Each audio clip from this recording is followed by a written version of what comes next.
Good morning, everyone, and thank you for joining the Washington Student Achievement Council's Pave the Way virtual. This is our 7th in our virtual series. Today, we are focused on increasing persistence and completion, multifaceted support programs using evidence to address multiple barriers to student success and advance equity. My name is Heather Hudson, and I will be your host for today's webinar. Pave the Way is an annual state conference that the Washington Student Achievement Council hosts, focused on increasing equity in post-secondary education. Given the pandemic, we've moved to monthly webinars, and I'll jump right into our agenda. First, I'll give, next slide, Crystal. First, I'll give a brief overview of Washington State's post-secondary attainment goal and the role of the Washington Student Achievement Council. We have a presentation from Mdrc by Alyssa, Ratledge, and Marco Lepe, and then we'll move into a panel discussion and Q&A. Before we get started, just a few logistics. This webinar is being recorded and will be posted on our website following today's session. We encourage all attendees to ask questions throughout the session, and you can add those questions in to the Q&A chat at any time. We will offer some time for panelists to address your questions during the panel section. So please put your questions in throughout. And if there are questions that we're unable to address by the end, we're happy to follow up with you afterwards. Okay, next slide. So just a quick overview for those of you that are unfamiliar with the Washington Student Achievement Council. We do have a 9-member cabinet council representing K-12 and higher education sectors, as well as governor-appointed citizen members. The Washington Student Achievement Council's agency has a few primary functions. We do policy and research, providing issue briefs, program evaluation. We run the college savings and financial aid programs for the state, the 529 savings, the Washington College Grant and College Bound Scholarship, to name a few. And we also have a few college access programs, the National Gear Up program, College Bound, College and Career Compass. And we also offer consumer protection for veterans and student loan advocacy. Next slide. So Washington has adopted a post-secondary attainment goal that at least 70% of Washington adults will have some form of post-secondary credential. And yet currently among adults in Washington, ages 25 to 44, approximately half do not have a post-secondary degree. This slide shows the gap in the different populations by race and ethnicity to demonstrate that many of our students are struggling to get that credential. The Washington Student Achievement Council acknowledges that our state has failed to ensure students of color earn a post-secondary credential at similar rates as their peers, and has adopted a strategic framework that embeds equity throughout. Next slide. This strategic framework embeds equity throughout 4 of the strategic areas: ensuring that college is affordable, increasing enrollment for K-12 and other non-traditional students, addressing the basic needs for our post-secondary students like food, housing, childcare, and mental health care, and ultimately increasing persistence and completion rates.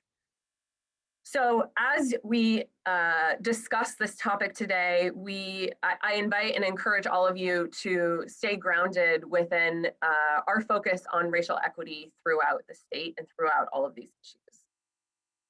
With that, I'd like to introduce our presenters, Alyssa Ratledge and Marco Lepe. Alyssa is a research associate at Mdrc and has been with Mdrc since 2012. As a research associate in Mdrc's post-secondary education policy area, she works closely with community colleges, technical colleges, open and broad access institutions to implement and evaluate programs for low-income students. Marco is a research assistant in Mdrc's post-secondary education policy area. Since joining Mdrc in 2017, he has conducted research on programs and policies aimed at improving college access, persistence, and success for underrepresented students at community colleges and broad access institutions. And with that, I will hand it off to our presenters. Thanks so much, Heather. And thanks to those in the audience for joining us today. We are really excited to talk to everyone and very grateful to the Council for inviting Mdrc and everyone on the great panel to present as part of their Pave the Way webinar series.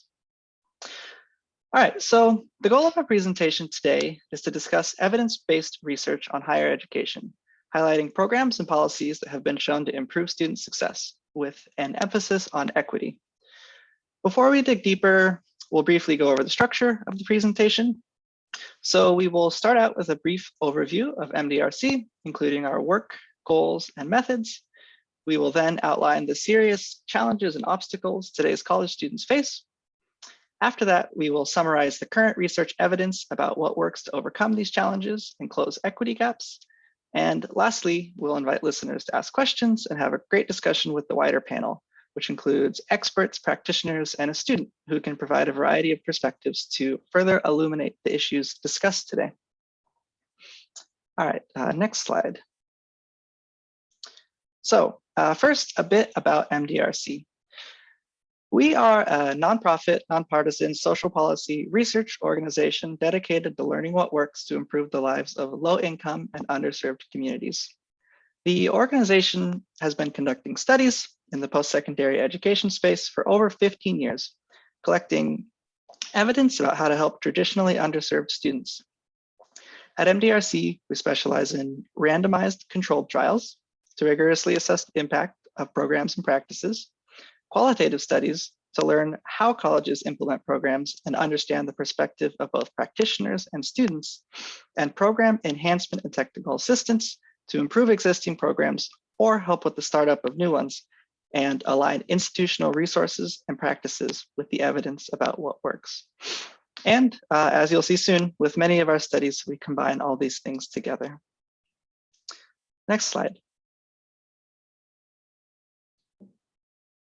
Despite a national need for more college graduates, only about 1/3 of adults in the US hold a bachelor's degree. Of the students who enroll at four-year colleges, about 40% do not earn a degree. And more than 2/3 of community college students who enroll never earn a degree. There are several factors that drive these low college completion rates. Many students are underprepared academically and can become mired in developmental courses. Traditional instructional practices are not effective for many students. Non-academic barriers like work and family obligations and financial difficulties can act as barriers. And students often struggle navigating through confusing or unfamiliar bureaucratic processes at academic institutions.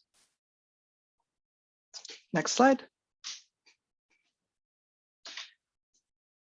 So it's fair to say we know college students need help. And it becomes even clearer that we need to help many of our nation's undergraduates when we view educational access and success through an equity lens.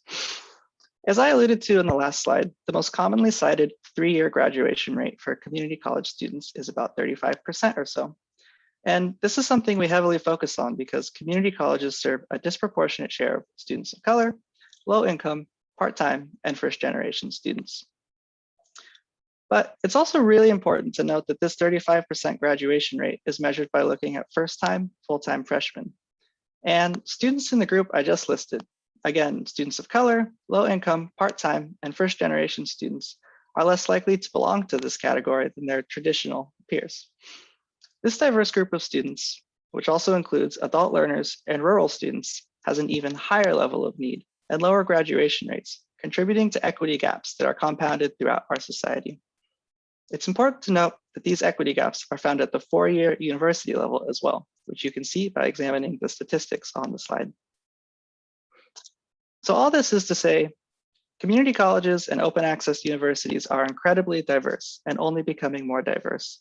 And as we move forward, our definitions about what it means to be a college student and the metrics we use to inform our policy decisions need to recognize and account for this growing diversity. Next slide. So the picture, I think, is clear. Students, particularly traditionally underserved students, need help to achieve their academic goals and dreams.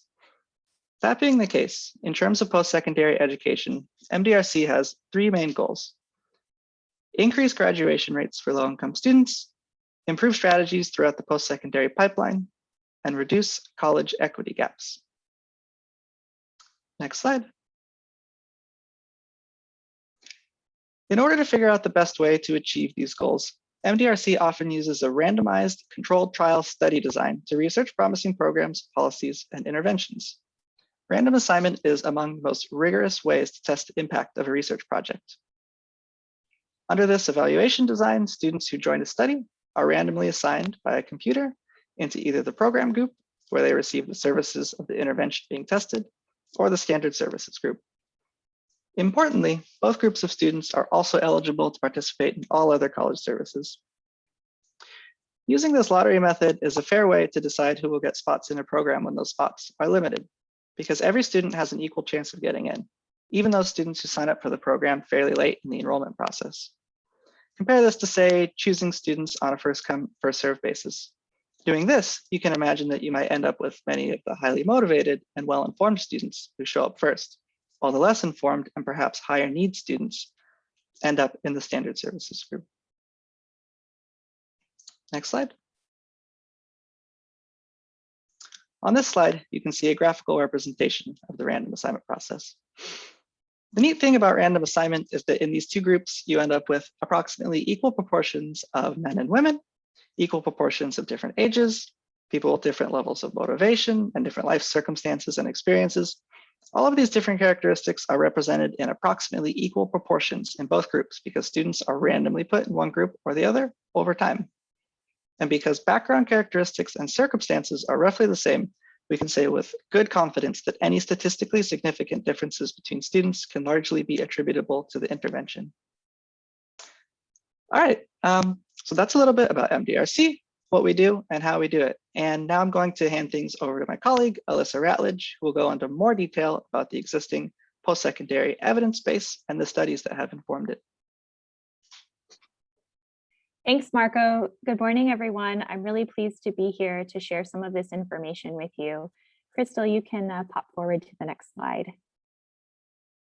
So I'm going to walk through a number of different post-secondary interventions and policies that Mdrc and other researchers have rigorously evaluated. And I'm going to do this in a pretty broad strokes way to give you an overall summary of what we're looking at.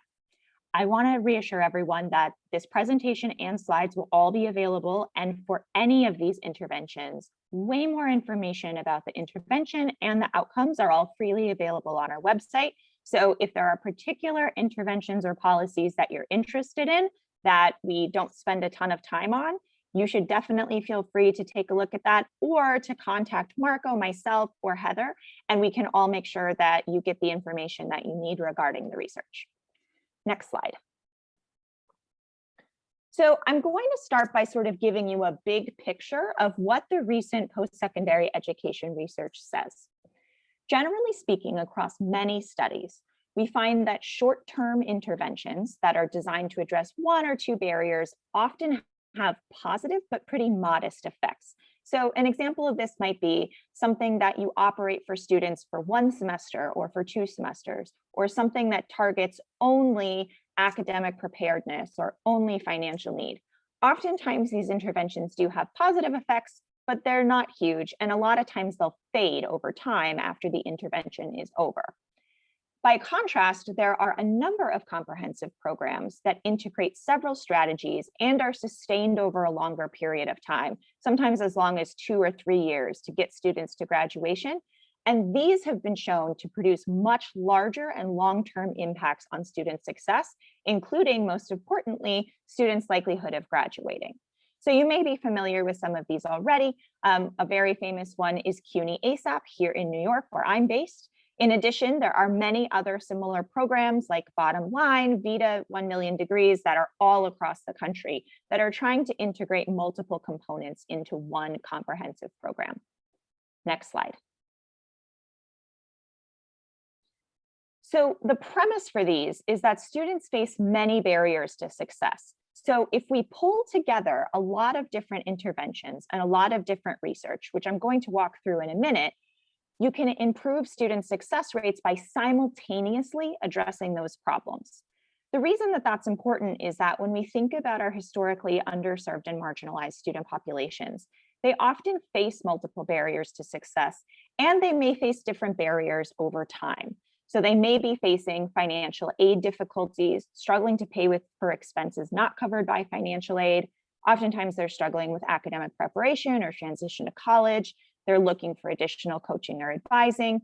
There are a number of interventions that have looked at jobs programs, summer engagement, using behavioral science to inform messaging. And if we pull all of this together, we see that we're getting the biggest impact when it comes to students' graduation rates. Next slide.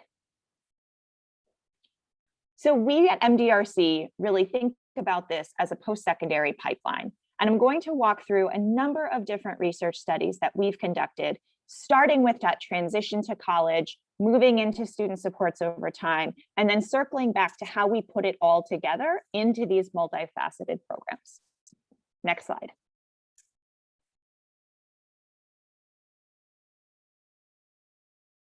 So first, let's think about students' transition to college. Next slide. So we've taken a look at a couple different modes of helping students get acclimated to college. One is a summer bridge intervention, where students are invited on campus for a short couple of week program to help them with their remedial or developmental course needs. Another is looking at learning communities, which is an intervention typically in students' first semester of their freshman year, where students are enrolled in cohorts into a couple of blocked or linked courses with some additional supports. In both of these studies, we see that while the intervention is operating, students are seeing positive impacts on the goal of the course. So they are more likely to pass their developmental course, for instance, and sometimes in many learning communities, they are more likely to persist to the next semester. However, with Texas Summer Bridge in particular, we don't see any long-term impact beyond the semester of the intervention. And for learning communities, it varies a little by robustness, but ultimately, we're not seeing that really last over time. Next slide. So let's take a look at different strategies around developmental or remedial education for students' first couple of years in college. Next slide.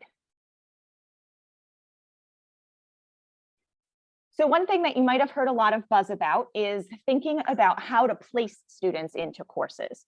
So one of the things that a number of researchers, including the Community College Research Center, have identified is that the traditional high stakes placement test is not a particularly good tool for placing students into developmental versus college level courses.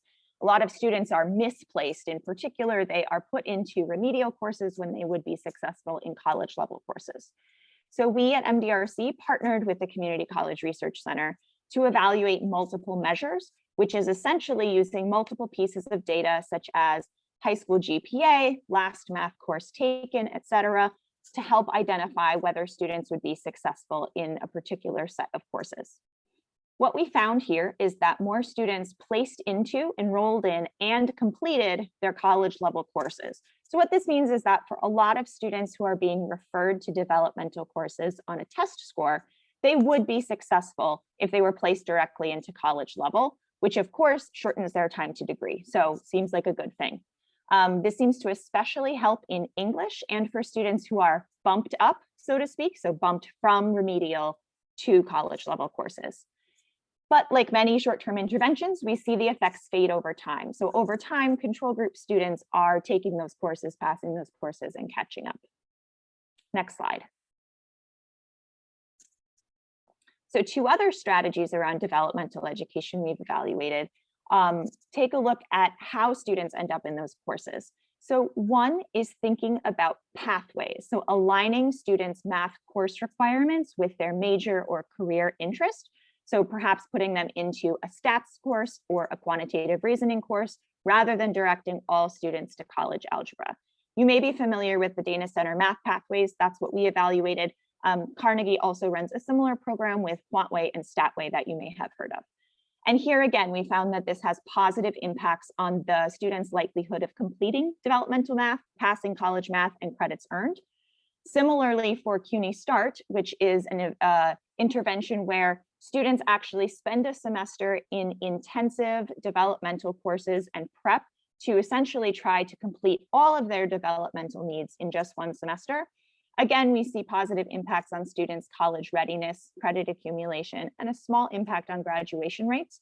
So we're really able to sort of move students out of that developmental gauntlet and move them more quickly into college level courses, which speeds up their time to degree. Of course, over time, other students are able to catch up, but if we look at speeding up time to degree, we do see some impacts there. Next slide. I'm also going to talk about another place that we see some nice positive impacts, which is around summer enrollment. Next slide. So we have evaluated encouraging students to take summer courses in a couple of different studies, but I want to highlight one that really focused in on this goal. So this study targeted students who are already enrolled in community colleges. So you're thinking students in their fall and in their spring semester. The goal was to help them think about taking summer courses as a good thing to do. A lot of times students feel a stigma around taking summer courses, when instead, a lot of research indicates that taking summer courses can help students keep up their academic momentum and speed up their time to graduation. So we tested an informational campaign to try to help students understand that summer courses were a good and valuable thing for them to do. And we also tested that information campaign plus tuition assistance. I just want to flag that in the current context with year-round or summer Pell, most of our Pell eligible students do now have summer course tuition coverage. So this is actually a very affordable way for community colleges to help low-income students continue to make academic progress. And you can see here that students often don't realize that they should take summer courses, but when they are educated about that, they have positive enrollment rates and a positive increase on credits earned. So that can be a good way to keep students moving forward academically. Next slide. I'm now going to talk about some connections between advising and additional financial aid that can also be relatively low-cost ways for colleges to help students complete milestones. Next slide. So many of you are probably familiar with the traditional advising or coaching model on campus, sort of an ad hoc drop-in model where when students think they need assistance, they will go to the advising office and see whoever it might be available. Instead, a number of studies have shown that the most effective advising and coaching strategy is a case management model, where advisors or coaches are consistently seeing the same students repeatedly, building a relationship with students, and using more proactive outreach. So rather than waiting for students to come into the office, which as we all know may happen when it's too late or not happen at all, students really benefit from proactive outreach from their advisors. So receiving an email, phone call, or text message encouraging them to come in, reminding them of deadlines can be extremely effective to helping students stay on track.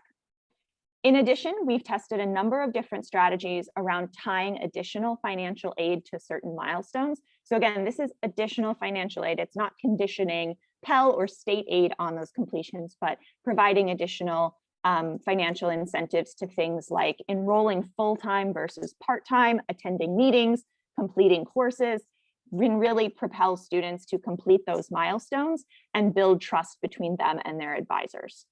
Again, we see that these effects are clear during program semesters and tend to fade over time, but when these interventions are longer lasting, students do continue to see those positive effects on academic outcomes. Next slide. So how do we think about putting all of this together? I know this was a lot. This was a lot of different studies, a lot of different information. How can we think about building all of this together into a program that's going to meet multiple student needs? I'm now going to talk, you can move to the next slide, Crystal. I'm now going to talk about a specific program model that I think is indicative of how we in the research community take a look at multifaceted programs. So many of you may be familiar with the Cuny ASAP model. It has been widely acclaimed here in New York City for increasing graduation rates among low-income students, in particular, a focus on students needing remedial education and students of color. The Cuny ASAP model really builds on a lot of different research that's been done in different veins to try to meet multiple student needs at once. So, excuse me. The program offers students some pretty extensive financial resources, including covering any gap between tuition and fees and their existing financial aid.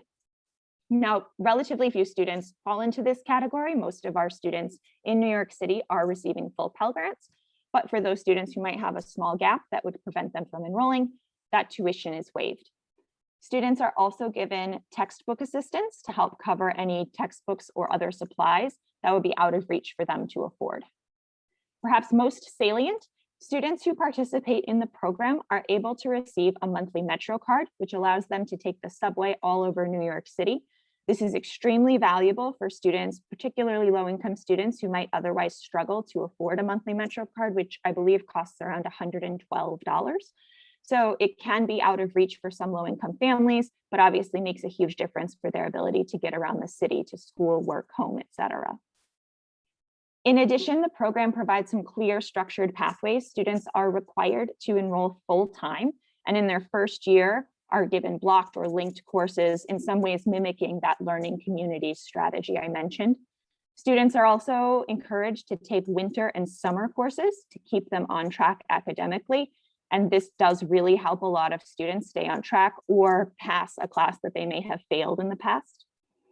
And finally, at the heart of the program is high-touch case management advising. So students are assigned to an advisor that they will consistently see every month throughout their time in college.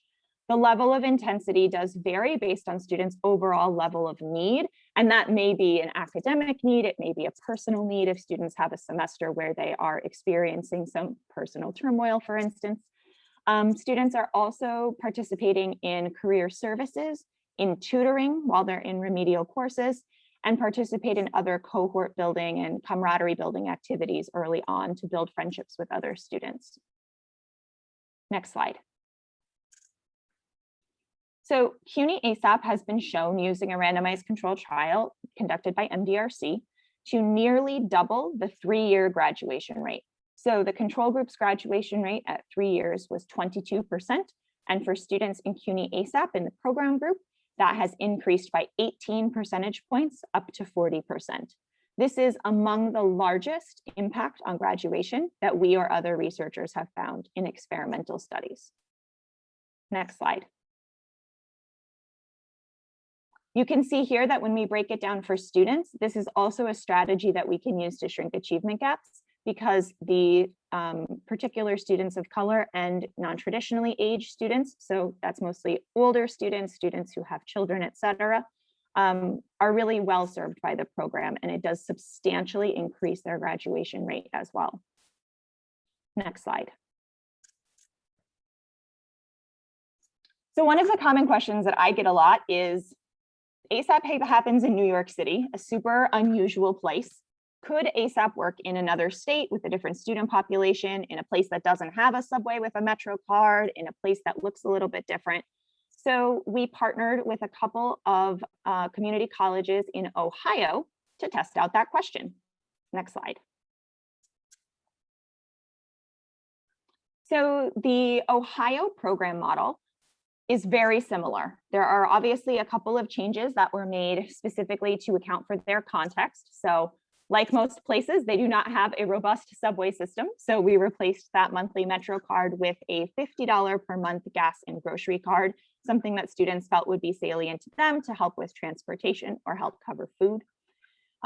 In addition, students were referred to triage advising rather than that twice a month case management model. There are different strategies around this. CUNY has also moved in the triage direction, but still really focused on case management, seeing the same person and providing that proactive outreach. Next slide. So what you'll see here is that in Ohio, the program once again almost doubled graduation rates, moving students from a 19 percentage point basis graduation at 3 years up to 35%, which is a difference of 16 percentage points. Again, these are some of the largest impacts that we have seen in experimental research. Next slide. In Ohio, we see similar impacts for students of color and for non-traditional students. It probably will not surprise you to hear that the Ohio Community College population has far more non-traditionally aged students than New York City. But again, we see large impacts here of 13 percentage points and 16 percentage points. Next slide. Perhaps of note here is that these programs really boosted student support usage, particularly among students of color. So those 3 stars that you see at the top reflect statistical significance, but you can see that across the board. So receiving advising, tutoring, or career counseling. Program group students, that's the dark blue bar, were attending all of those more often. And I'll actually show you on the next slide, the frequency of their attendance was also higher. Next slide. Yep, there you go. So you can see that their overall service usage was also much higher. Next slide. So overall, the Ohio programs do cost more, but they lower the overall cost per degree. So this is particularly relevant because Ohio is a 100% performance funding state at the 2-year college level.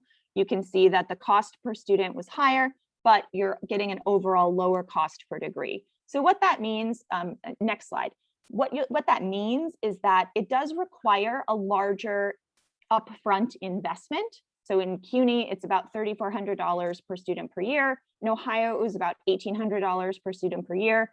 It is a big investment. It's a cost-effective investment. You're seeing 16 or 18 percentage point impacts on graduation at the 3-year mark, but it is still a big investment, particularly in an era of decreasing state investment, as many of us have seen.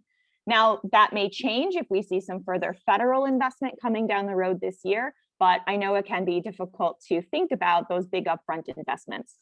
So as a result, Mdrc has also been thinking about future research around comprehensive or multifaceted programs that are more financially sustainable. And I'm going to turn it back over to Marco to tell you a little bit about how we're thinking about that now. All right, thanks so much, Alyssa.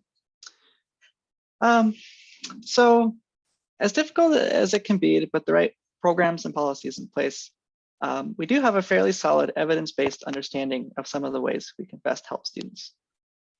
Most importantly, we know that addressing multiple barriers through multifaceted programs can dramatically impact academic outcomes. And we also know that costs and local context are key to sustaining and scaling effective strategies.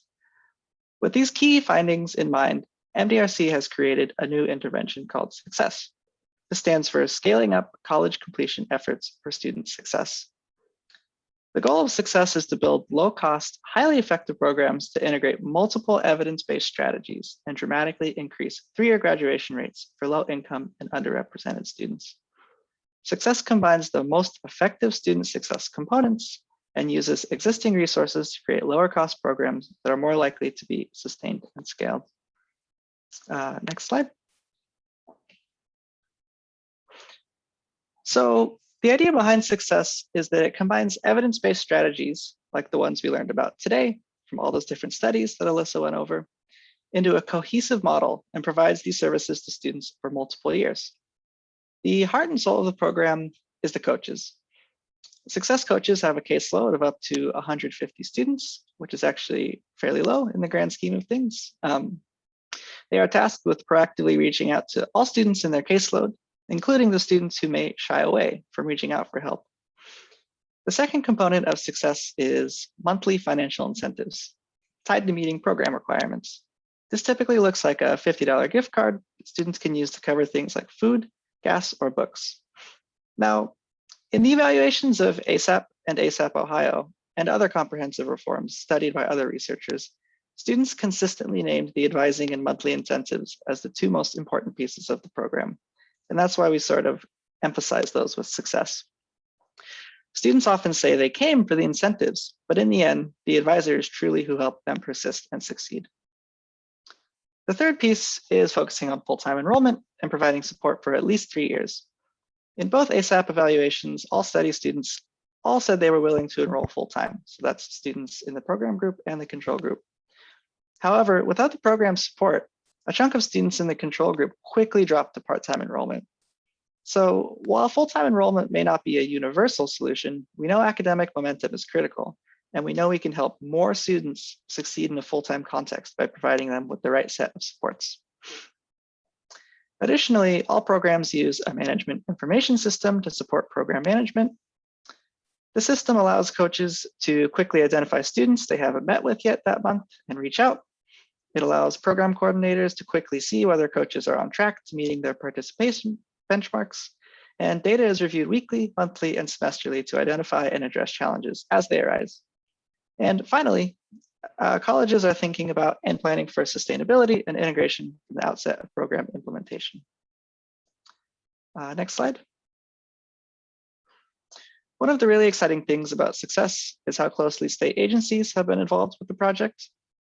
The state agencies that oversee each of the college systems in the study have been working with Mdrc from the very beginning, helping colleges align their programs with statewide initiatives, providing evaluation support and data, coordinating meetings between stakeholders within states, and proactively planning for sustainability. Working with institutions at the state level will be key in achieving the top-down integration necessary to sustain these comprehensive student support programs. So with that being said, we're really excited to be joined today by Stephanie Thatchick from the New Jersey Office of the Secretary of Higher Education, one of the leaders at the state level in our success work. And you'll be hearing from her about her work with success and her work in general shortly. But before then, I'm going to hand things back to Heather, who will transition us to the next portion of the webinar. Thank you, Marco and Alyssa. That was so much rich information. I know there were several questions, just I think technical clarifications around the presentation that maybe you two can answer first. I know one of the questions, we have several representatives from our four-year institutions. Can you just confirm that these interventions and what you're presenting was focused on two-year institutions? Yeah, so the CUNY ASAP and the ASAP Ohio, those are all in two-year institutions, but many of the other interventions are in a mix of 2 and 4 year. So for instance, the learning communities evaluations were in a mix of 2 and 4 year. Performance-based scholarships, which tied additional financial aid to completion of milestones, that was in a mix of 2 and 4 years as well. I think some of the interventions are clearly targeted to 2-year students, but many of them have broad applicability when you have a large low income or academically underprepared population at a 4-year as well. Great, thank you. And then I think there was another question around Pell students. Can Pell students have summer courses covered for 3 summers if attending a 4-year college? Oh, depends on how expensive your tuition is. Sorry, I can't be more specific than that. That's all right. So there's a few more questions about the success model and the average cost per student, but I'm wondering if some of this might even be able to be answered by Stephanie. Crystal, if you can go to the next slide, we have all of your questions. Please keep putting your questions in the chat and we will get them in the queue for us as we get going. But I'd like to introduce Stephanie Thatchick. She's the Director of Policy and Outreach for the New Jersey Office of the Secretary of Higher Education. Her main roles include assisting in the development, communication, and implementation of policy and programmatic initiatives benefiting students within the state. We also have Dr. Michelle Johnson. Michelle has served as Chancellor and CEO of Pierce College since 2005. She's been at Pierce for over 40 years, first as a part-time criminal justice instructor, becoming a tenured faculty member, and moving up through administrative ranks. We have a student on our panel today, Jazz Chahal. She's the president of the Associated Students of Pierce College at Fort Stelicum. Jazz is in her 3rd year of working towards a biology direct transfer agreement, as well as an Associates of Science track. Her passion lies in the medical field and hopes to establish a career as a psychiatrist. And then we also have Dr. Veronica Guajardo. Vero is Vice President of Programs at the College Success Foundation, a nonprofit that provides direct student services in the state of Washington, as well as Washington, D.C., working to address the disparities in education, access, persistence, and completion, which foster educational inequity for underserved students from low-income backgrounds. And lastly, we have Kimber Connors. Kimber is the Executive Director of the Washington State Opportunity Scholarship, an innovative public-private partnership that supports low and middle-income Washington students in completing higher education in launching careers in high demand industries. So we have such incredible folks here joining this conversation that Stephanie, I'd like to start with you and see if you can speak to how New Jersey is involved in the Success program and what that looks like for you. What have you seen so far? Sure. First of all, thank you so much for the invitation to join this really critical conversation today. Similar to Washington, New Jersey also has an attainment goal of 65 by 2025. And if we really want to meet this attainment goal, New Jersey has to develop new strategies and focus on populations that have been historically disadvantaged, including underrepresented minorities, low-income students, and working-age adults. So when we heard Success was being piloted, it was a no-brainer for us at the state level and with our community colleges who would be implementing it. In fact, we just released a state plan about 2 years ago, and our state plan mentioned wanting evidence-based best practices and wanting to apply the lessons and work from Cuny ASAP in the state of New Jersey. So we have 2 county colleges that are implementing the program, Passaic and Essex County College, with the elements that Marco touched on. Coaching sessions, which I would also emphasize that seems to be the one of the strategies I really enjoy hearing about, because those coaches are really connecting with the students, and those are really dedicated staff to this program. The management information systems and the incentives and other supports along the way. In both of those programs, most of the participants are Black or Latinx. And when the study was just getting off the ground, COVID hit. And I have to admit, I was a little bit worried about what would happen to the program, especially since it was brand new, but I really shouldn't have been. As you saw from the research earlier, those supports were so critical in helping students during an emergency, as almost all of our institutions in both of those county colleges went virtual. So of course, the pandemic was a major barrier and an unexpected one, but that's what success and multi-intervention models do. They help students by addressing barriers and providing supports when they need it. And it worked like it should have during the pandemic. So while we don't have the final study results yet, we keep asking for little tidbits from Mdrc, but I know they're still in the midst of it. We are hearing from the institutions that enrollment has been good. Participation remains high in students meeting the requirements for attending their coaching sessions. I think it's about roughly 80%, I believe, between the 2 institutions.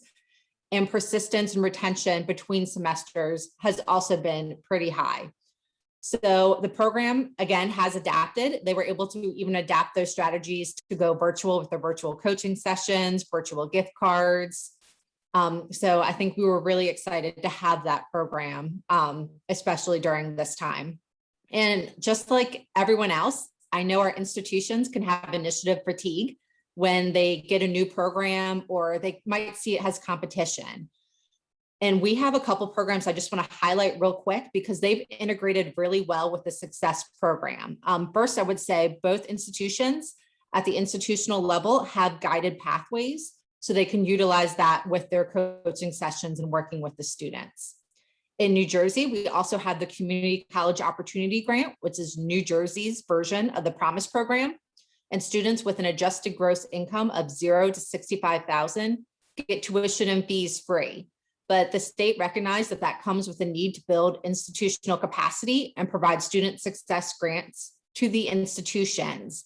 So these funds, which often support the same students that might be in the CCOG program, as we like to call it, have been utilized by the Success program to address material hardships, help with software and data programs to help support the program as well. Another program we have is the Educational Opportunity Fund, which is similar to Success in that it provides financial assistance and wraparound supports, counseling, tutoring.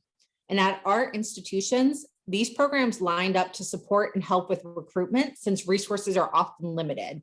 The staff members work really with Success, work really closely with the EOF fund, since they all have the same goal of supporting and serving these students.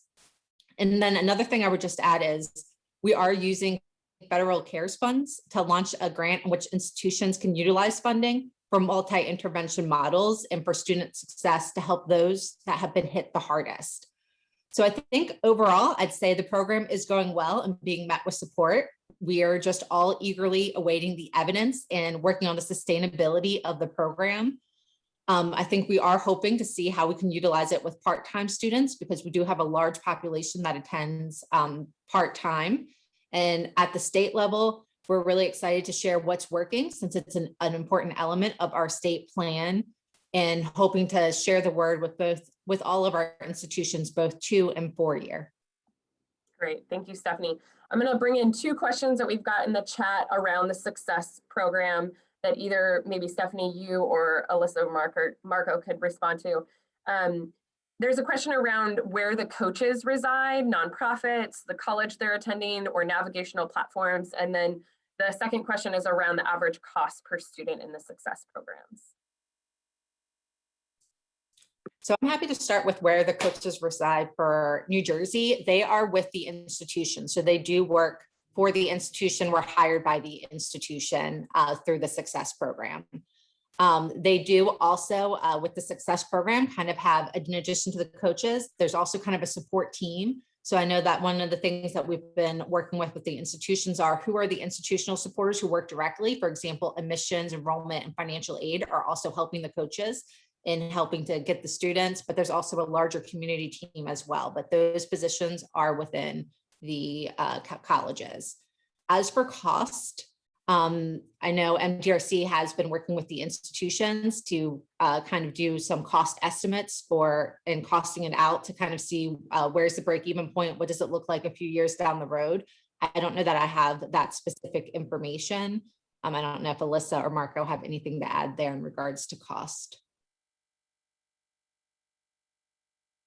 Yeah, it's a little bit too early to say, and it also depends a little bit college to college, what other things are in place. So, as Stephanie alluded to, in New Jersey, the program is built onto their state promise program equivalent. So obviously the cost is very different there when there's an existing state funding stream that covers tuition and fees in full for students, compared to other places where you might be thinking about other funding streams or the different ways of trying to cover some of those costs. Great, thank you. I'm gonna turn to Michelle, Dr. Michelle Johnson, if that's okay. You have been recognized nationally by the Aspen Institute and many others for the work that Pierce College System has done under your leadership to increase persistence and completion with a focus on equity. So given the data and the conversation that we're talking about that Mdrc presented, can you just share, what does that look like here in Washington on our campuses that you're leading? Great, I'm happy to. Thank you for having me here. Let me tell you just a little bit about Pierce College, and then I'm going to talk about our journey and include it in the state as I can. So first, Pierce College is a 2-college district at Fort Steilacoom and Puyallup with a large operation at Joint Base Lewis-McChord. We serve over 16,000 students. 65% are the first in their family to go to college. 52% are students of color. We've got about 36% on Pell, and about 25% of our individuals are single parents. And so we started our journey actually 10 years ago, and I'm going to give you some highlights to that. But first and foremost, we've been the open door about access, but we realize that if we aren't getting students to the finish line, then it really is a false promise. In 2010, the trustees and I went to the Governance Institute for Student Success, and I'm almost embarrassed to say that it was the first time we really looked at longitudinal data about our students, and we were shocked at the results. 20% of our students weren't coming back after the first quarter, less than 50% were coming back, or just a little over 50% were coming back after the first year, and we had an 18.7 graduation rate, 3-year graduation rate, and we said, how can that be? We took a look, and we're very mission driven, and I want to share our mission because I think it's important. We say that we create quality educational opportunities for a diverse community of learners to thrive in an evolving world. And those 3 components are really important to us. And we said in order to do that, that needs to be at the focus of what we do.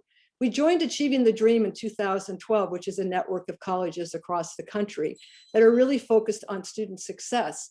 And when we got there with our coaches, we really took a look and we said, we have to change all of the ways and change the culture, that we have to be college, our students, and rather than being college ready, we need to be student ready. We need to make sure that we've got the systems in process.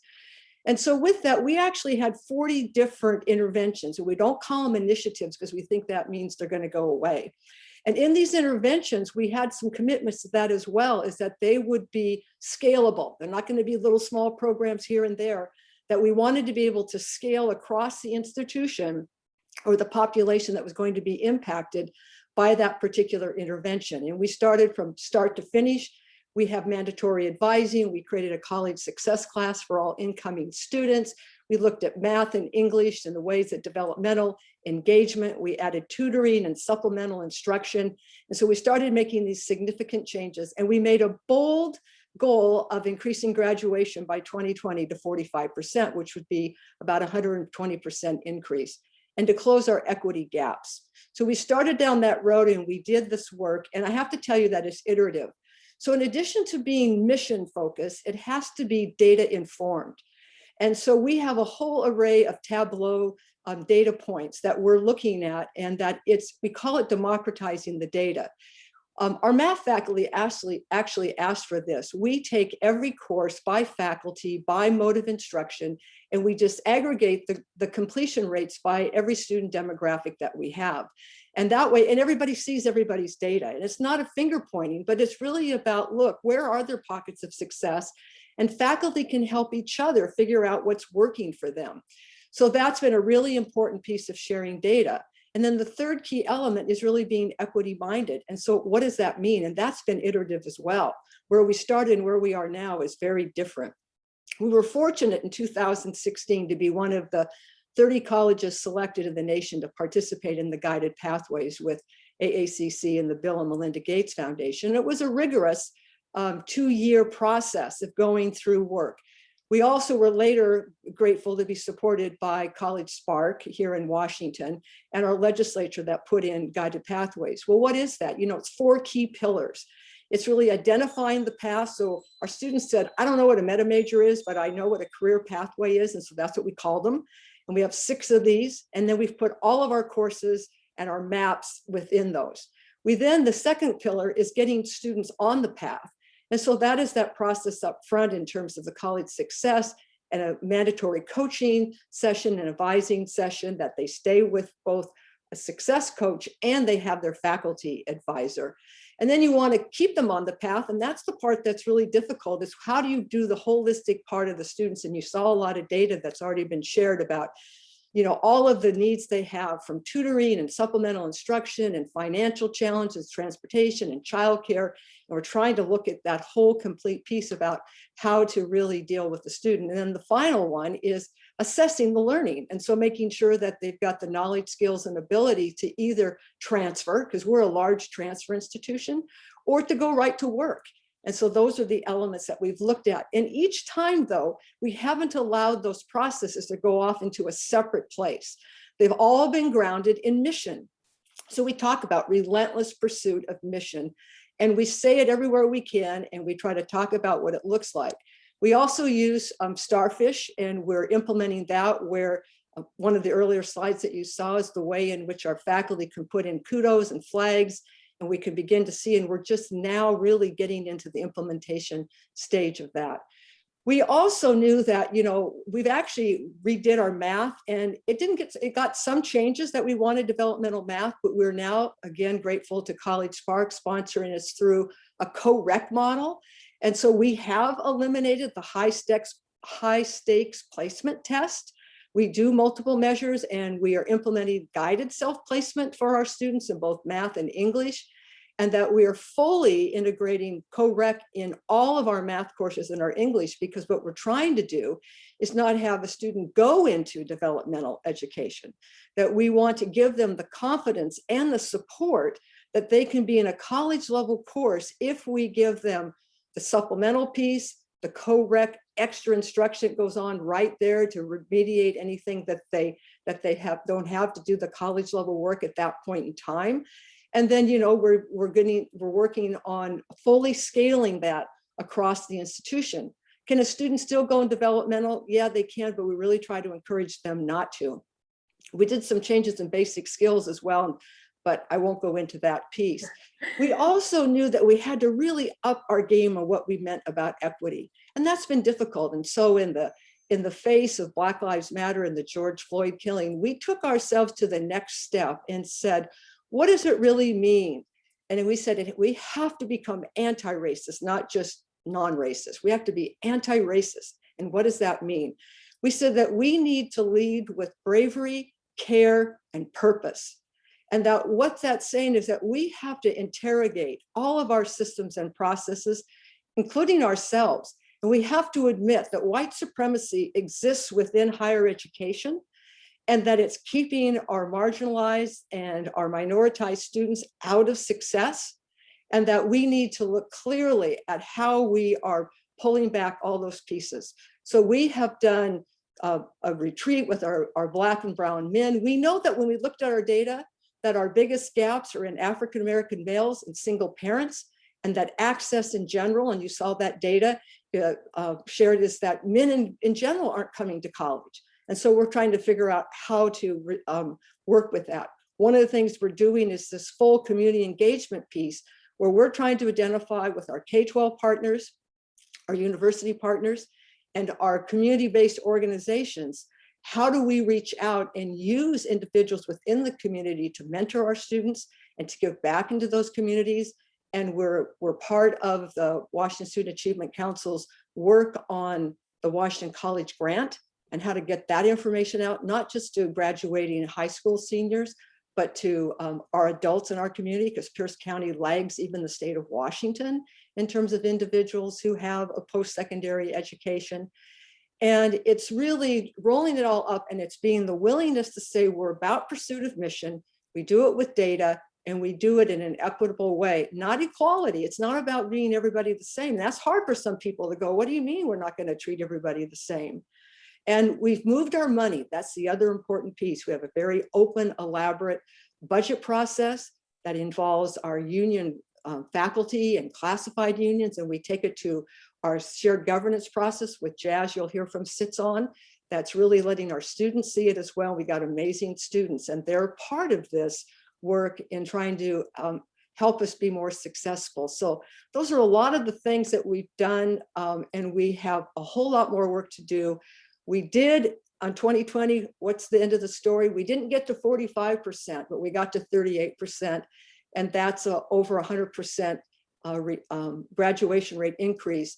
We didn't close the gaps as much, but every demographic doubled their graduation rates, but we are not where we want to be. Yeah. So that's the things that we have been doing. Thank you, Michelle. I realize we might need to have 5 more sessions following this, with each of you talking for another half hour, because there's so much rich content in everything that you shared. And I just want to make sure we get to all the other panelists and the questions that we're getting in from the attendees. But thank you for sharing that and responding to the question in the chat from Ralph Ibarra around, did you reach your goal? Not quite, but you're still working on it.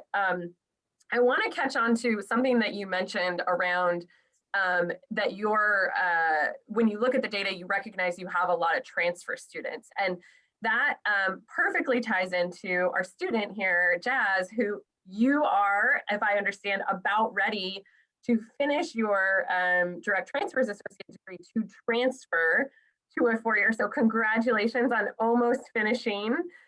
Do you mind sharing with everybody, what has this experience been like for you? What has been helpful in allowing you to continue on your post-secondary pathways, and what are you thinking about in your transition to a 4-year? Yes, I want to begin by thanking everyone for listening to me speak. So I began in California. I'm from out of state, and I'm also a first-generation student. So coming into the college system, I knew where I wanted to end up in my career, but I didn't really know how to get there. And a big thing that helped me achieve the realization that I wanted to get 2 associate's degrees instead of 1 was my advisor. I had gone to her and she explained to me that there's really only a few extra classes I needed, and a double associate's would make me look like a better candidate to universities as well as, potential jobs, simply because it shows stick-to-itiveness. And so in the beginning, it was I was just kind of taking random classes because I was very unsure of what to do. And college success was one of the things that helped guide me. I remember my teacher or my professor sort of went out of his way to showcase how important it is to stick to, you know, college and just kind of seeing it through, because although it does get difficult, it is important to stay. And finally, the biggest takeaway that really helped me get to this point in almost graduating is the tutoring center. I had a huge issue coming into college, just simply figuring out how to study. I felt as though in high school, it was a little bit simpler. You could sort of, you know, memorize the information, take the exams, forget it.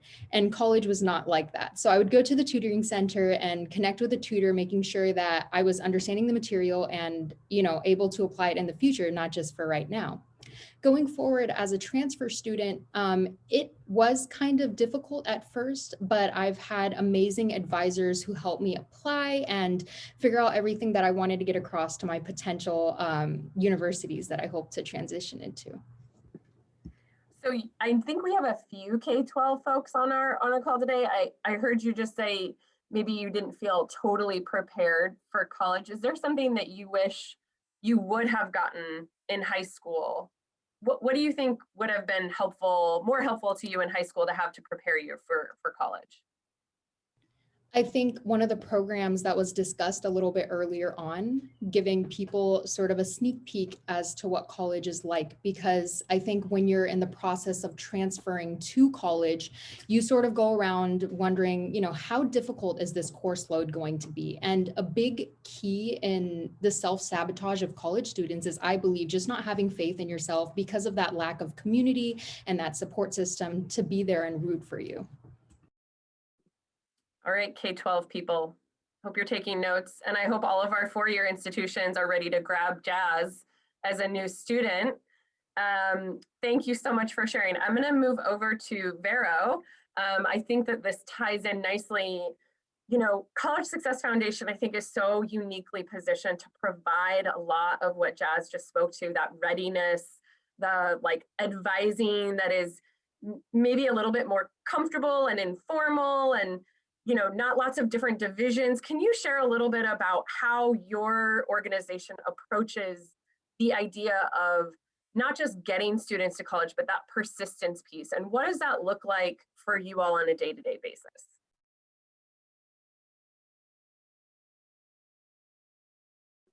Oh, of course, I was on mute, of course, talking to myself. So there, sorry about that. You'd think after all these months, right, on Zoom and Teams. Yes, so also thank you for inviting me. I'm very excited to be here, and I love that this is my my pride and joy, my happy space, talking about equity and access for our students, and the approach that needs to be comprehensive and pipeline or pathway is kind of the key. I think that when we do this and say, well, you didn't do this and you guys don't do that, and when you get them, they're not ready. And I love what Dr. Johnson says, that we need to be student ready, not think about getting the kids to be college. So I think that that's really critical. So thank you. I'm excited to be here for that. So a couple of things I think for us in College Success Foundation, kind of we've evolved, right, as a nonprofit educational organization, where we first began really kind of doing scholarships and really kind of helping kids and talking to them about college and pushing them onto that route. And we found out over time that that's not all that you need. As you've indicated in your deck there, it's a multifaceted approach. Those strategies help to a certain degree, but they don't move the needle in significant ways, or you know, they do some pieces of it, but they don't do the entire piece. And if we don't really get our ducks in a row and start to be smarter with the resources that we have, it's not going to really be significant as far as those large achievements that we want to have. For us, we're trying to do 70% college completion. So we kind of have that there, and we're trying to reach 1,000 students in the state. So we kind of have our vision as well. And so because of that, we really had to start to modify. And over the years, we've modified and changed our programs to do different things because of that, because of the research, because we hear what our students are saying, we see what is successful, and we're having to modify that. And so we're obviously wanting to change, and we're in continuous learning as well. So I don't want to, and emphasize that we're kind of the model. We are one model that we're learning ourselves and trying to be better. And so with that, we evolved from kind of just scholarships to much more of a comprehensive approach with our students. And one of the data points in the presentation from Mdrc was at least having 3 years of service or 3 years of continuous support. And so our model starts in the middle school and goes all the way through high school and all the way through college. So that's what over, I don't know, not quite 10 years, but really kind of pushing that angle there. So we do understand that kind of the approach that needs to be longitudinal to be able to see those effects. We also have data that shows that students that we support, the earlier we support them, we're able to have a higher retention and a higher success rate of going into college by as much as 10% or 10 percentage points.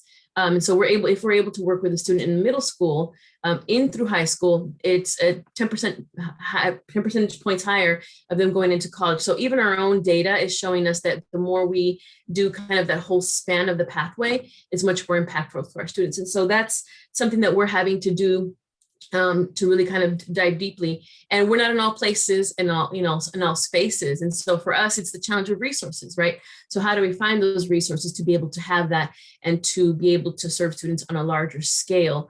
As nonprofits, we search for dollars, right? We make every possible dollar and we squeeze, and we try to make the best possible decisions given the resources. But that's something that we really kind of look at in ways of having our coaches and our advisors be that secret sauce for our students. They love the advisors. It's that human interaction that really kind of propels our students to continue moving forward.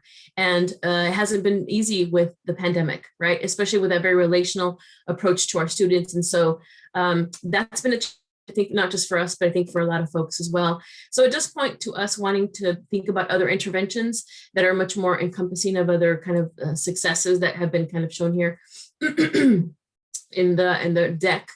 When it comes to the college side of the house, we're still developing that. That's our newest segment of our organization. And so we're still really growing that a bit more and really wanting to look at that in a much more robust way and grow that exponentially as well. It is kind of the smaller portion of our unit, but we're wanting to expand that, 3 or 4 times fold. And a lot of the interventions that were highlighted here are interventions that we know that we need to have in our program. Some of them we have, but we don't have all of them. For example, we don't have tutoring. We would love to have tutoring in our pocket. So that would be another big piece. One thing that was not highlighted here, but we think is important in all of our programs would be much more parent engagement or family community engagement. I think that's important for a lot of our students. And so that's something that we're looking at too. And there's other things that we're doing to really look at our work and doing some strategic planning and strategic, re-envisioning of what we want to do in that continuous improvement model. But for us, the core is our student.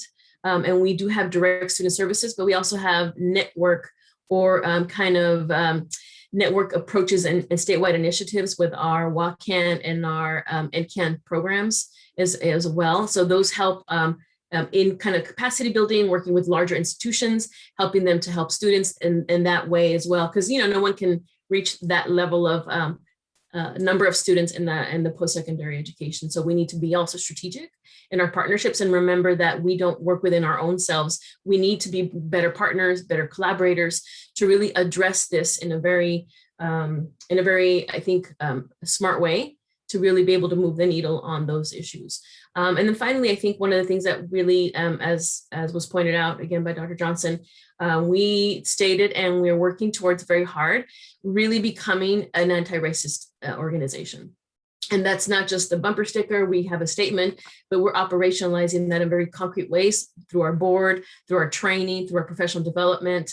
And really in my unit, the unit that I run, which is programs, we've stated one of our strategic goals for the next 5 years is to be all of our professional development and all our core competencies will be towards the mission of becoming, or towards the aim of becoming equity-minded leaders. And that's important to us. And that's important to our students.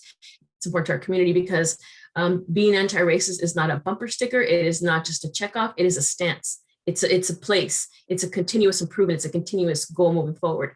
And for us, that's critical to have it part of our organization and part of the work that we do. And so I think, again, the things that we can do, I think, as an organization, since we do traverse several systems, right, multiple across, one of the things that we can do is have, I think, in general, if we can all work together to really kind of see where we're really kind of supporting each other and where we're really lacking that communication, I think is going to be really important. Sharing of the data, it was kind of elucidated as a key point. The sharing of the data is going to be really important. If we know that we're not succeeding, let's not put the data away. Let's talk about it. Let's confront it. I am a proud community college alumni myself in California, also Jasmeet. So there you go. And I had to tell you that for me, it took a while to get out of community college because I was definitely mired in a lot of the remedial courses, but I also wasn't really prepared for college. So it took me a while to do that. And I think that when it comes to looking at those institutional barriers that exist in all of our institutions, one of the things that we can do as nonprofits is see where we can pivot to really work with that. But that requires communication and it requires collaboration. And oftentimes that means resources, oftentimes it means time.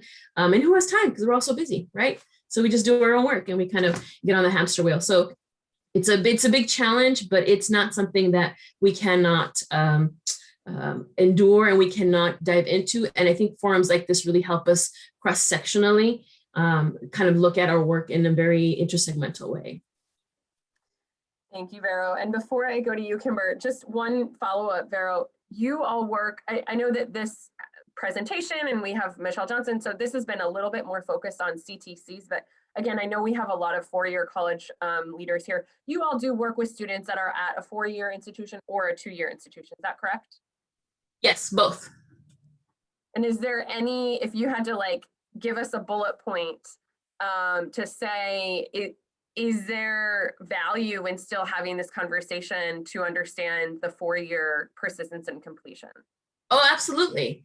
Absolutely. Again, it's not we call them 2 years, 4 years. We're actually not there 2 years or 4 years, right? But when we start to really kind of create the segments and instead of looking at it as a continuum of the educational pathway, I think that's really where we kind of run into the issue.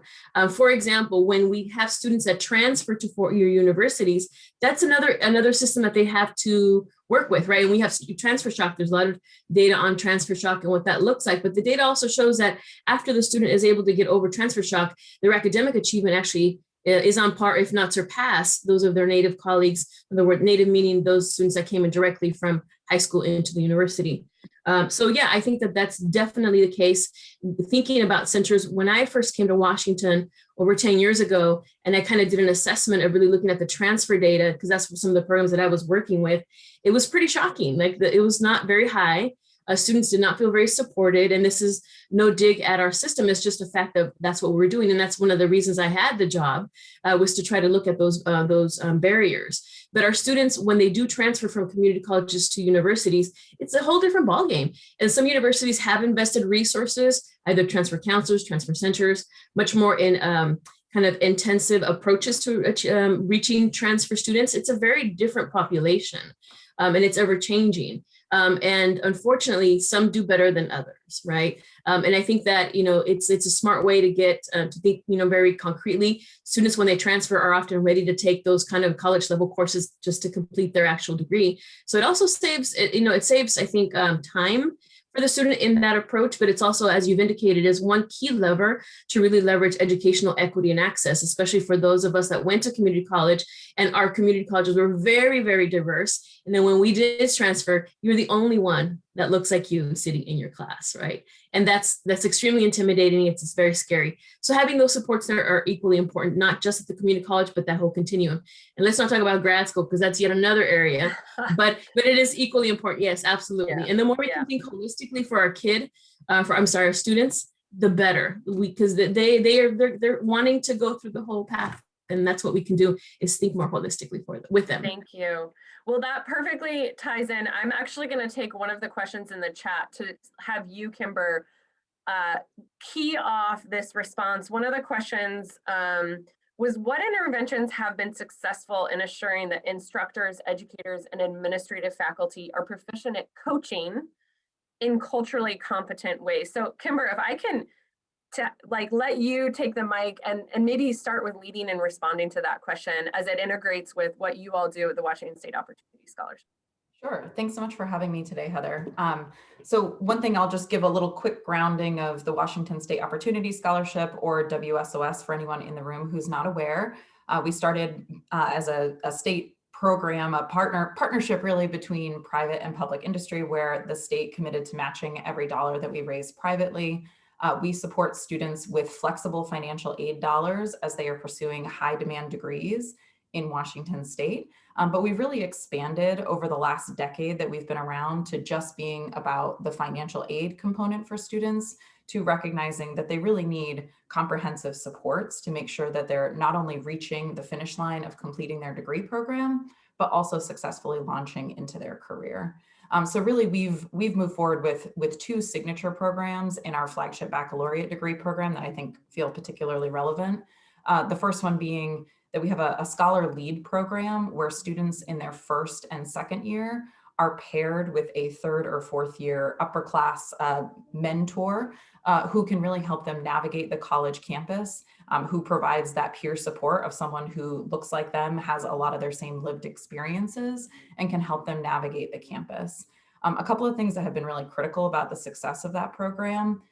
First, those mentors themselves, the scholar leads, are actually compensated. They receive a stipend of $1,800 per year, which means that they are able to prioritize it as a work experience for them and really provide that meaningful leadership and support for the mentees that are in their group. And additionally, we have advisors that work on the WSOS staff that are providing orientation, training, and professional development to those scholar leads to help guide them through what are some of the pieces that you want to be coaching your group of mentees on as they navigate through the system.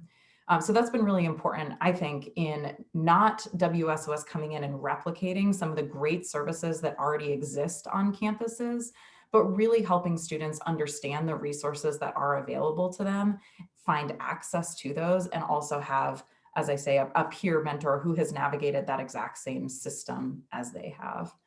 Sort of the second piece, when that's really supported our ability for students to persist toward their completion. But the other aspect of our intended impact is really making sure that students are accessing industry opportunities once they complete their program. And really central to that success for us has been in launching our Skills That Shine industry mentoring program.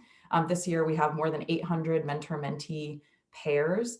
We have a proprietary matching platform where mentors complete a profile, mentees come in and select the mentor that they will work with. We have a guided curriculum that uses an online learning management system to help move through a curriculum of materials.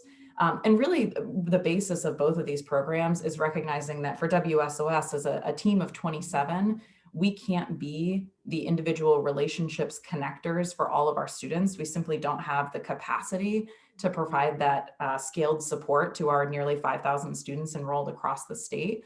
But by working with 150 scholar leads who themselves support 10 or 15 students and 800 mentors, we're able to really make sure that students are receiving that one-on-one relationship and connection in a way that is supporting their outcomes.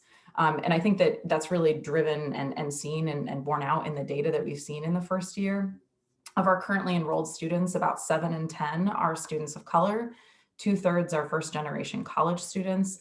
The average family income for applicants in the Career and Technical Scholarship is around $16,000.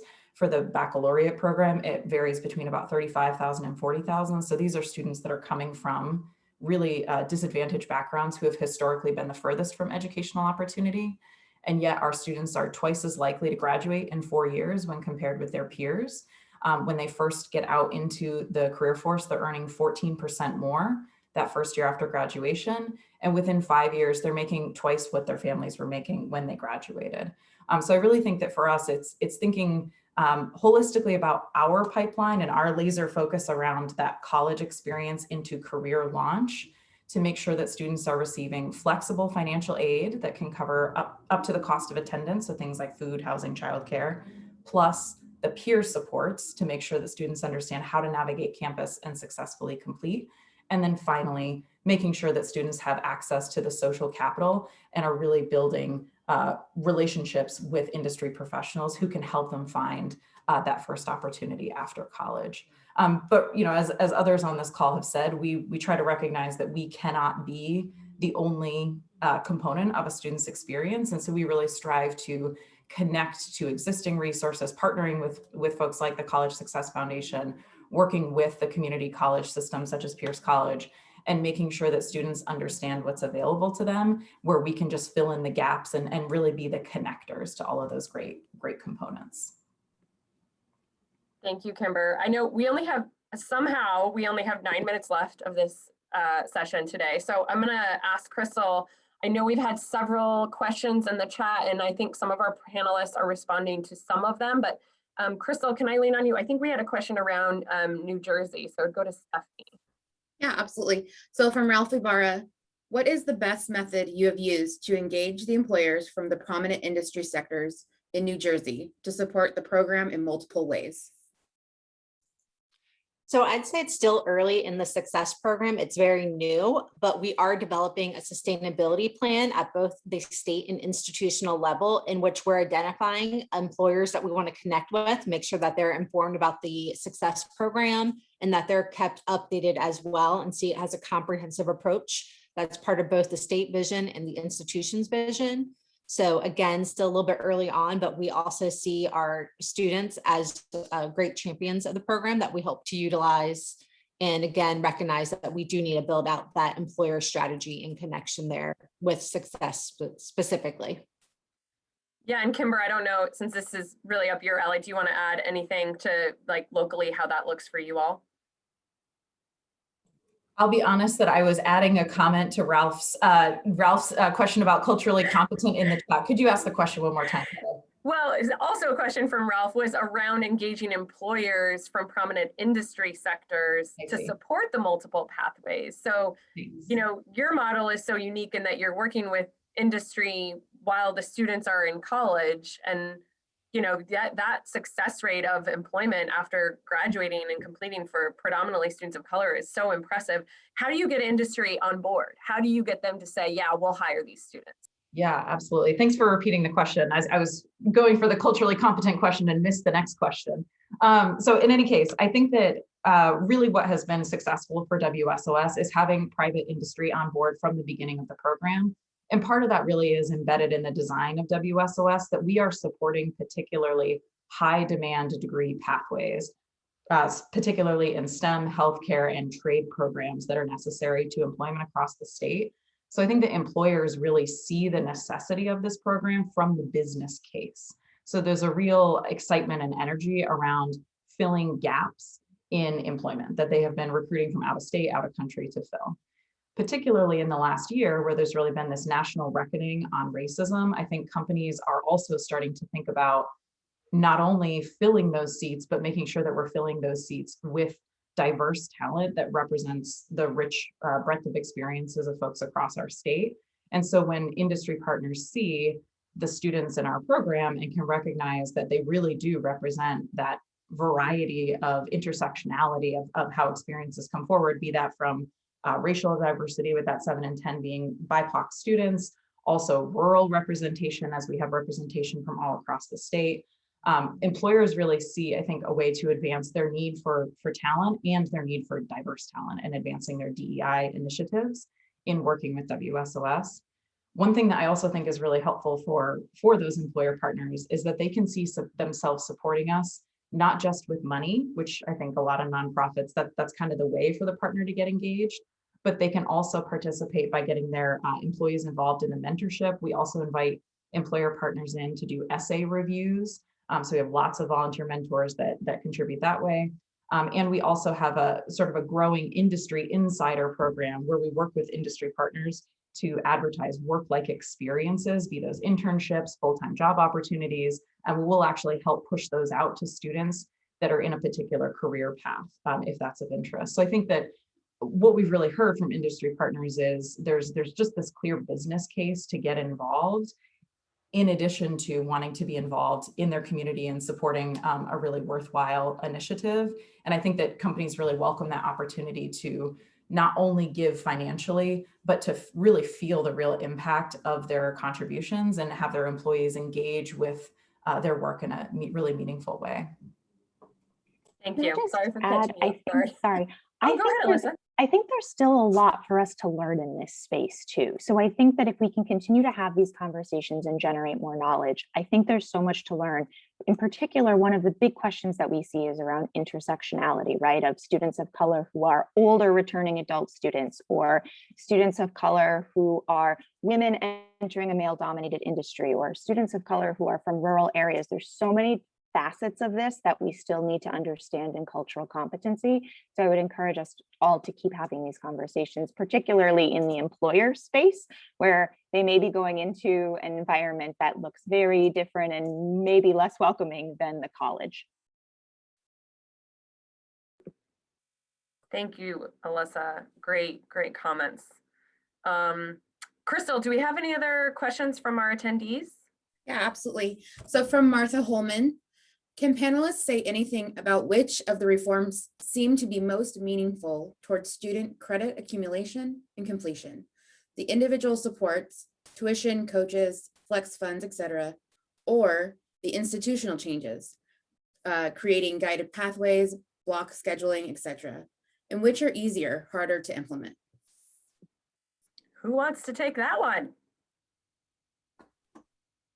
I can take a version of it, which is the institutional reforms that you're mentioning have not been rigorously evaluated. A lot of them are very new. So I'm thinking in particular of guided pathways, but it's not the only one. So no one has rigorously evaluated how these have impacts. So I think we just don't know yet. We haven't seen those outcomes come out of those kinds of big movements yet. So it's really hard to say how sizable of an impact those are having. In addition, implementation of things like guided pathways varies a lot from college to college, right? So if we think back to how all the many things that Michelle described, it's really comprehensive. I've also heard from colleges who say, we're doing guided pathways. Now we have course mapping software, and that's all they're doing. So you're really going to see some pretty different things there. So I don't think there's really an answer yet, but I would consider it to be in some ways a both and situation. Think about what your students need and what your students are looking for, and figure out how those things fit together, because in a lot of ways they do. Yeah, I would say one of the critical things that we're really learning while we're doing all of the processing pieces and changes is that, how do we really create an environment that's welcoming, where students can see themselves? We've been able to double our recruitment of our faculty of color. That's been a big difference. So in 6 years, we've doubled, but we have a long way still to go. And so when students tell us, when we have had focus groups with them, and that they may never have had a faculty member that looks like them, that we're looking like at STEM and these kinds of areas where we're trying to create processes for our students of color to think about themselves in STEM. And what does that look like? And so what do your faculty look like? And then how does a student come on? What does the art look like? What are the messages that are in your buildings, and how you organize yourself? And our presidents, our 2 campus presidents, are doing something called Village Time. And so they're meeting with our BIPOC students, and they're talking about what their lives are like and what they need. And we're trying to figure out, how do we have this EDI office, this Equity, Diversity, and Inclusion office, and we call it CARES, College Access, Retention, and Engagement. But how does that go across the entire institution? So how do they become the experts that help, but that it's not their job, it's everyone's job? And so how am I, again, interrogating my own way, and what am I saying, and what kinds of messages do I send, and do I feel like I belong? And we think those are the things that are going to have the greatest impact. And we can have all the structures in place, but if we're not treating individual, the whole person, and having a sense that they belong, then we're not going to make progress. And I was thinking about the opportunities with the transfer we have with University of Washington Tacoma, which is one of our prime transfer schools. We have a joint advisor, and so that individual goes to both colleges, and to both of our 2 campuses, and then to UW-T. And then they're talking about what that looks like. And then we're bringing students there so they can see what the place looks like. And so it's all those kinds of measures. But I think the biggest key is, are we really truly saying, you're welcome, we want you here, and we will work for your success. What do you think, Jazz? I think so. I think Pierce has provided a fantastic community for me. There were so many other students that I found that I could identify with. And I felt when I went into classes that professors truly put a spotlight on who you are as a person. And they want to introduce you to things that might interest you or opportunities that might be beneficial for you, which is absolutely heartwarming as a student. You guys, we are at 10:30. I am so sad because I feel like this conversation has been so inspiring and compelling around what Washington State, where we're at. I think, Michelle, hearing you and Jazz talk about what we already have going on, Kimber and Vero from the nonprofit sector providing that additional support, and Stephanie and Alyssa and Marco, just thank you for shining a light on what the evidence says and what we know works. And I'm just so thrilled. Thank you all for joining us today. I want Crystal to pull up the last slide just so that all of our audience members know our next Pave the Way is on May 13th. We'll be diving into children's savings accounts. So if you want to talk about how to help families save for college and what strategies work to help increase equity, join us for the May conversation. It will be exciting, just like this one. And we encourage you all to continue the conversation in your own communities. What more should Washington do to ensure all students can persist and earn a credential focused on our students of color, focused on equity? Please continue the conversation in your own communities. If we didn't answer your question today, you can reach out to me. You can contact any of Alyssa and Marco will share their contact if you have a specific question. Otherwise, I just want to thank you again to all of our panelists. Thank you to Crystal for hosting us, and thank you to all of our attendees for joining this conversation today. Have a good day, everyone. Thanks so much.